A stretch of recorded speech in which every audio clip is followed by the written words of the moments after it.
వార్తలు. ఆధార్ కార్డు అన్నిటికీ అవసరం కాదట. పెద్ద కోర్టు చెప్పింది ఈ ముచ్చట. గ్యాస్ సబ్సిడీ రేషన్ సరుకులకు లింక్ పెట్టొచ్చు కానీ కడమాటికి లేకున్నా ఏం కాదని చెప్పింది. సరేనా? సరే కానీ ఇక మనం వార్తల్ని సురు చేద్దాం. ముందుగల హెడ్లైన్స్. సర్కార్ ముట్టియబోతున్నది ఊరికో దీపం. ఏ ఊరిని చూసినా అనరిగా అయ్యో పాపం. సుక్కేసి బండెక్కితే రిమ్మ దిగే శిక్షలు, జుర్మానా వేస్తారు కావచ్చు లచ్చలు. రా రమ్మని పిలుస్తున్న రాదేమా, అమ్మగారి ఇద్దెలు మనము చూద్దామా.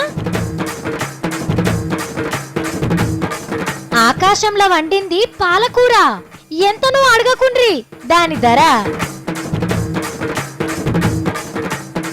మంత్రి కొలువుకు దరఖాస్తు పెట్టుకుంటున్న సత్తి.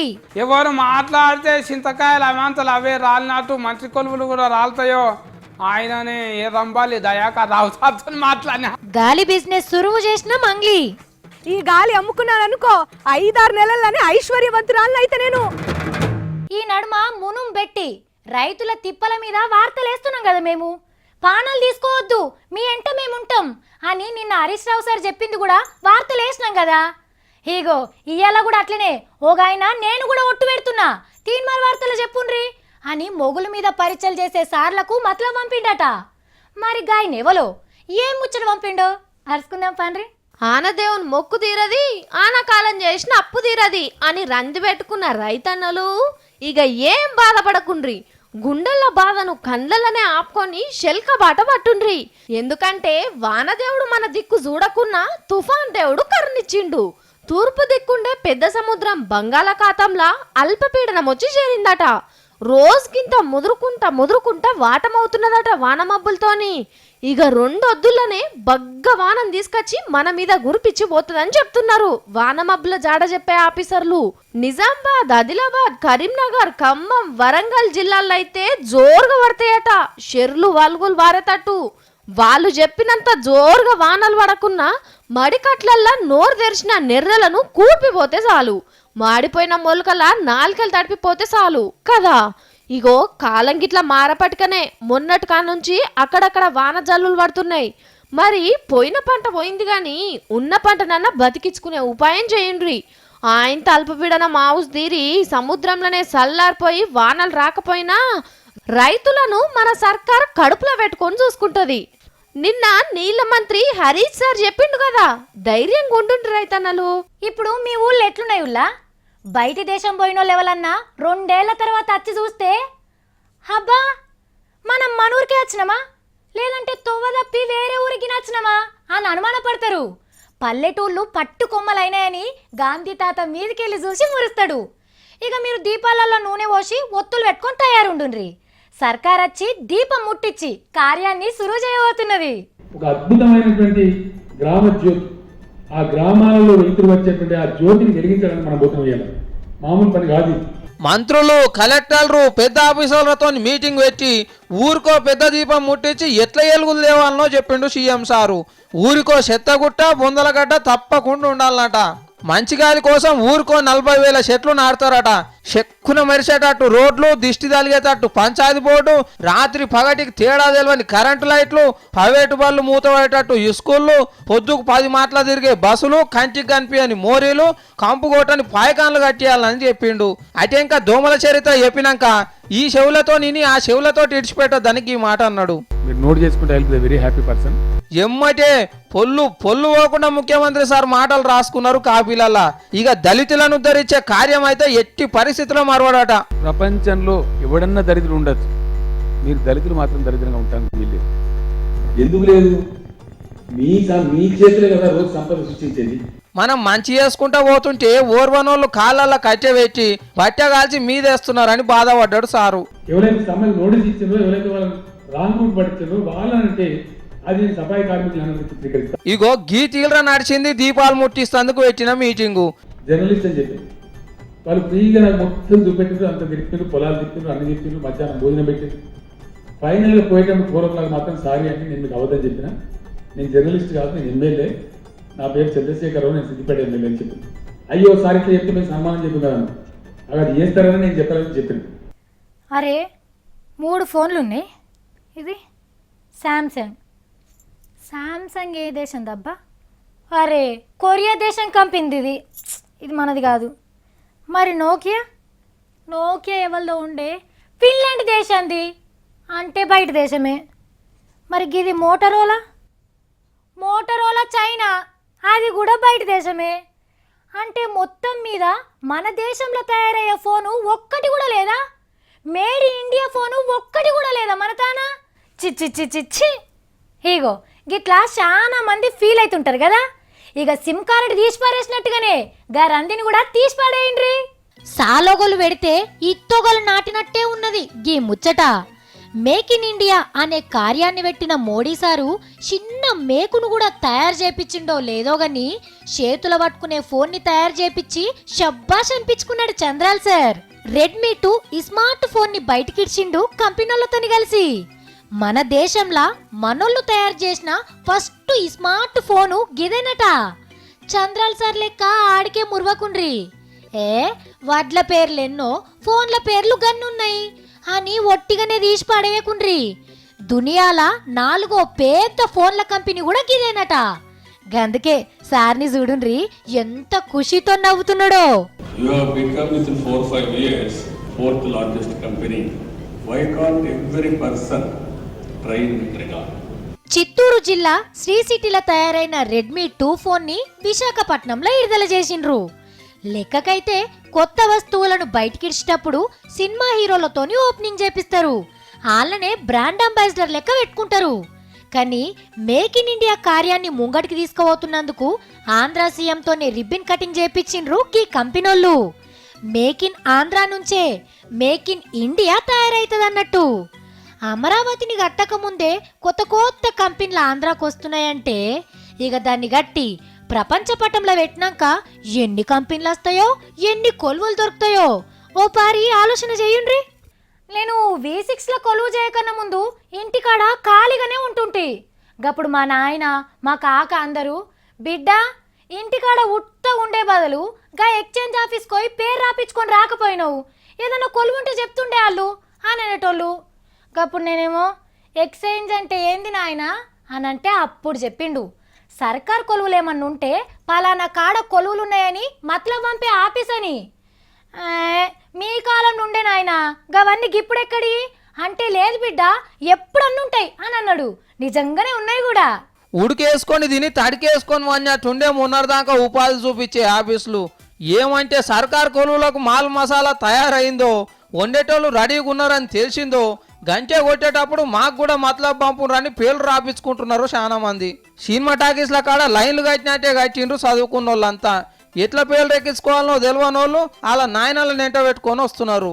ఎందుకంటే అప్పటి వాళ్ళకి ఎంప్లాయ్మెంట్ ఎక్స్చేంజ్ల గురించి బాగా ఎరక. ఓ 15-20 ఏళ్ళ కిందట జిబజిబా అని ఉండేటివి ఈ ఆఫీసులు. 10 పాస్ కాగానే ఫస్ట్ చేసే పని ఏందంటే ఈ ఆఫీసులకు వచ్చి పేర్లు రాపించుకునుడే. అటెంకనే పెద్ద చదువులకు పోయేటోళ్ళు. సర్కారు కొలువులకు పరీక్ష పెడుతుందని తెలియంగానే పేర్లు రాపించుకున్న వాళ్ళకు మతలబ్ పంపేటోళ్ళు తప్పకుండా. ఎంతమంది కొలువుల కోసం ఎదురు చూస్తున్నది కూడా తెలిసేది అప్పట్లో. కానీ రాను రాను కాలం కొట్టుపోయినట్టు కొలువులిచ్చుడు బంద్ అయ్యేసరికి ఈ ఆఫీసర్లు ఈగలు చూపుకుంటా కూర్చున్నారు మొన్నటిదాకా. దీని ముంగటికెళ్ళే పోయేటోళ్ళు కానీ వీళ్ళు ఏం పని జరుగుతుందో తెలియకపోయేది. కానీ మన తెలంగాణ సర్కారు వచ్చినాక కొలువులకు పిలుస్తుండేసరికి మళ్ళా ఉపాధి తప్ప పని లేని ఆఫీసులకు ఇంత పని దొరికినట్టు అయ్యింది. అట్లనే పోరగాన్లకు ఉపాధికి ఒక తొవ్వ చూపించినట్టు అవుతున్నది. ఇక పండుగ అయిపోయినాక కొత్త అల్లుడు వచ్చినట్టు ఏకుంటా మీరు కూడా జల్దీన పోయి పేరు రాపించుకోండి. మా మంగ్లీకి నడుమ పైసా మీద ఆశ బాగా ఎక్కువైంది. వార్తలు తెమ్మంటే ఏందో చేస్తాంది. వీళ్ళు ఎట్లనన్నా వార్త తేవాలి అందువలన. మరి ఏం చేస్తుందా అమ్మగారు? ఆడుచుకుందాం ఆగుండ్రి. మంగ్లీ, ఓ మంగ్లీ. చిలకలవాళేమా సువాలి సికాయిలాగేలాగో సువాలి. ఏం చేస్తున్నావు మంగ్లీ? మళ్ళా చెట్ల పొంటి గుట్టల పొంటి తిరుగుడు సురువు చేసినవిగా. ఏ సవక్క, నన్ను కాసేపు డిస్టర్బ్ చేయకు సరేనా? నేను ఆర్తదేమ్మంటే నువ్వు ఏందో చేస్తున్నావేంది? ఏం చేస్తున్నావు మంగ్లీ? ఈ మంగ్లీ మారాని కాబోతుంది సవూల్స్. గంజి లీగేం కాదు, మారానట మారాని. ఏహే ఆపు, గాలి బిజినెస్ షురూ చేస్తున్నా సవూల్స్. నేను ఈ గాలి అమ్ముకున్నాను అనుకో 5-6 నెలల్లోనే ఐశ్వర్యవంతురాలను అయితే నేను. ఆఖరికి గాలి మీద కూడా పడ్డవా? గంత ఆపచ్చని ఏంది పిల్ల నీకు? ముయ్యి నోరు ఆయన కార్బన్ డైఆక్సైడ్ పోగల నోట్లకి. ఉత్తగున్నోళ్ళకు ఉపాయాలు ఎక్కువని నీకేడ దోషింది గీగ్రామ్? చైనాలో చూసినా లస్కర్ల షురూ చేస్తున్నా. ఏందో పిల్ల నువ్వు మా సత్తి మంచిగా తయారైండు. నాకు ఏ వార్త చూస్తే దాంతోనే సెటిల్ అయిపోతా అనుకుంటుండ్రు.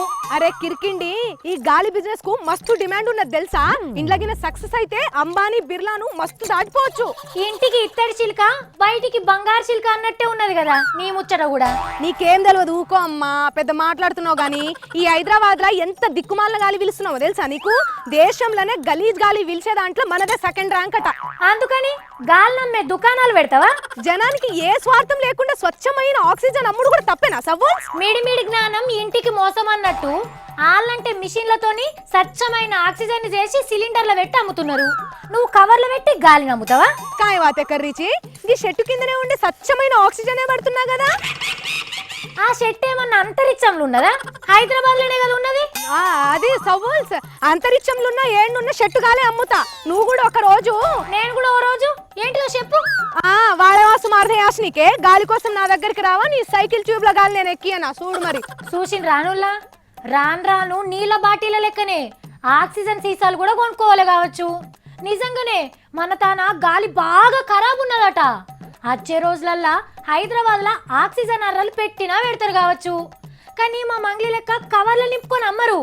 బుడ్డిలల్ల పెట్టి ఏ గంటకో 2 గంటలకో కిరాయి తీసుకొని అమ్ముతారు. అవునాడు సంగప్ప సార్ నమస్తే. చదివి నమస్తే. ఇగో ఎర్రబల్లి దయాకరావు సార్తో నాకు పని వద్దదు సార్. ఎర్రబెల్లి దయాకరావు జర కలిపి అవసరం మా బిత్తిరి సత్య ఒకసారి మాట్లాడతాడట, మీరు మాట్లాడతారేమో ఫోన్ చేశారు. సార్ నమస్తే సార్. నేను చూడాలి సార్. నీకు నేను ఒక దరఖాస్తు పెట్టుకోవాలి సార్, కలవాలి. బిత్తిరి సత్యం అంటే ఫస్ట్ క్లాస్ ప్రోగ్రామ్ ఇది. కాదు సార్, నేను కలవాలి, ఒక దరఖాస్తు పెట్టుకోవాలి. రేపు రా, పొద్దున ఇంటికి రా. రేపు రావాలనా? రా. దరఖాస్తు పెట్టుకుంటా సార్, వస్తా నేను. ఇక నేను మంత్రిని అయిపోయినా, చూసుకుందాం ఇక. నేను మంత్రిని అయిపోయాను ఇక. ఓ ఫెంటామా బూట్లు తుడిచిపెట్టు, నేను పోవాలి అర్జెంట్లా. ముఖ్యమంత్రి సార్తో కలవాలి నేను. అరే ఎంత కేసుగా ఏడున్నారా సార్? తాళం చేసి తీసుకురా ఫోరం. ఏంటి తమ్మి, ఎవరికి ఫోన్ చేసినావు? అక్క వచ్చినావా? ఇక నువ్వు రేఫర్స్ అండి ఆ తలకొలు బంద్ పెట్టి నా దగ్గర ఫిఏ కొలువు చేతు దా దా. అబ్బా అంత మునిగానివైనవా? అట్లదే మంగోలు నా తన డ్రైవర్ కొలువు చేస్తుందేమో అడుగు. అక్క రేఫర్స్ అండి మనం ఇక బుగ్గ కార్లో పోతూనే ఉంటాము. ఫో ఫో ఫో ఫో ఫో అందరు పక్క ఫో ఫో ఫో అనుకుంటా పోతూనే ఉంటాను నా బండి. గంత హుషారుగా ఉన్నావు తమ్మి. ఎవరితో మాట్లాడినావు ఇంతకు ముందు? ఎవరు మాట్లాడితే పచ్చి పులుసులో చింతపండు విసికినట్టు ఉంటుందో, ఎవరు మాట్లాడితే చింతకాయలు అవంతలు అవే రాలినట్టు మంచి కొలువులు కూడా రాలుతాయో ఆయననే ఎర్రంబాలి దయాకర్ రావు సార్తో మాట్లాడినా. ఎర్రబెల్లి సార్ మాట్లాడితే మంత్రి కొలువులు ఊడి పడతాయా? ఇక రేపు పొద్దుగాల కల్లా నేను మంత్రిని అయిపోయినట్టే అక్క. సార్కు దరఖాస్తు కూడా పెట్టుకున్నా. ఏది చూపి ఒకసారి. ఏం రాసినావు? చూపెట్టాలా ఇప్పుడే? ముందు చూపెడుతున్నా. దరఖాస్తు శ్రీమూత గౌరమ్మ నియ్యత్ గల ఎర్రబెల్లి సార్ గారికి నమస్కారానికి మించి రాయినది అనగనగా. ఓర్ని ఏమనగా కావచ్చు. ఆ తర్వాత విషమమ్మ మంత్రి కొలువు మనకొక్కటేమన్నా ఉంటే చూసుకొనుట కొరకు. నేను అనంగానే సత్తి పెద్దపల్లట పెద్దపల్లి. తీన్మార్ వార్తలల్లా తిరుగులేని నౌకరు చేస్తోంది దమ చేశా. దయచేసి మనకొక్క మంత్రి కొలువు ఇప్పించినవంటే మా తాతలకు మీ పేరు పెట్టుకొని మురుసుకుంటామా? ఓర్ని తాతలకు పేరు పెడతాడోడన్నా? ప్రార్థన చేసుకోమని మనవి చేసుకుంటున్నా. ఇది ఎవరి బలమతమా? బలమంతటి రాసిన ఉత్తరం కాదు, నా సొంత బల్మితోటి రాచిన లెటారే. రాచిన ఇట్లు. అబ్బో మీ సువాసన పాత్రలోడు. అయ్యో బిత్తిరి సత్తిగాడు. అక్క ఎట్లున్నది మన ఫిలాను ఇక మనం మంత్రి అయినట్టే అక్కదా ఫియకోలు చేతుదా నువ్వు ఇక రాజీనామా పెట్టుకుంటా బిత్తిరి భాషలో లెటర్ రాసి గత్తర్ లేపేమనుకుంటున్నావా? ఎందుకమ్మా అట్లా చేస్తున్నావు? కానీ ఎంసీఆర్ సార్ అంతా మంత్రి కోలు ఇప్పించింది ఎర్రపల్లి సార్ అంత ఎందుకు అట్లా వస్తున్నావు? ఏం ఎరకలేకున్నానే. ఎర్రబెల్లి సార్కు మంత్రి పదవి ఇస్తామంటే తీసుకోకుండా అద్దని కడియం సార్కి ఇప్పించిండట.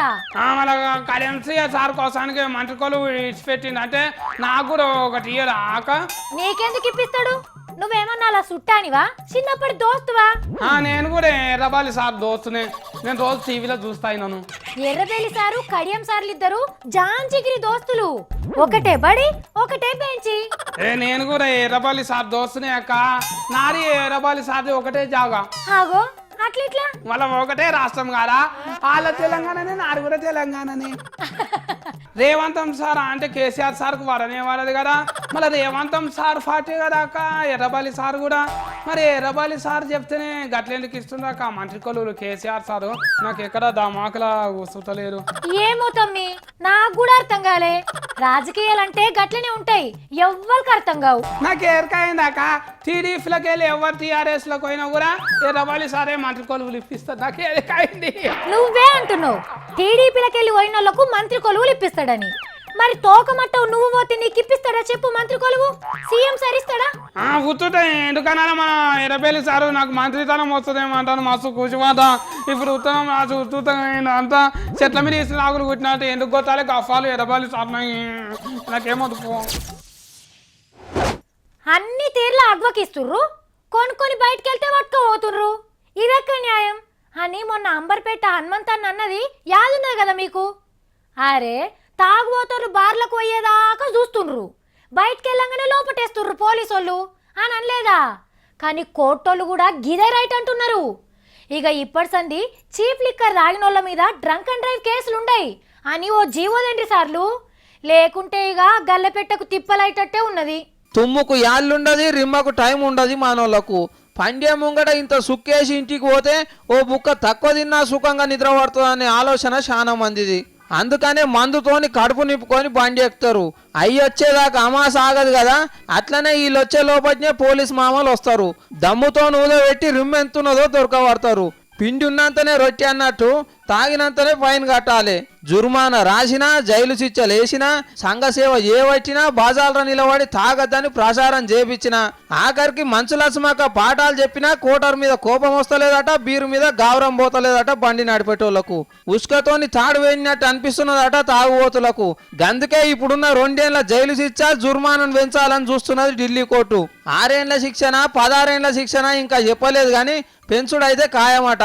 తాగినోడు తను దచ్చుడే కాక మందిని కూడా మింగి కూసుంటున్నాడని ఇత చెట్టు కింద పాలు తాగినా కల్లే అంటారు.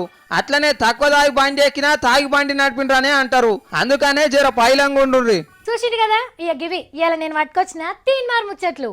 మళ్ళో పరి 3 మార్ వార్తలలో కలుద్దాం. అప్పటిదాకా చూస్తూనే ఉండుండ్రి V6.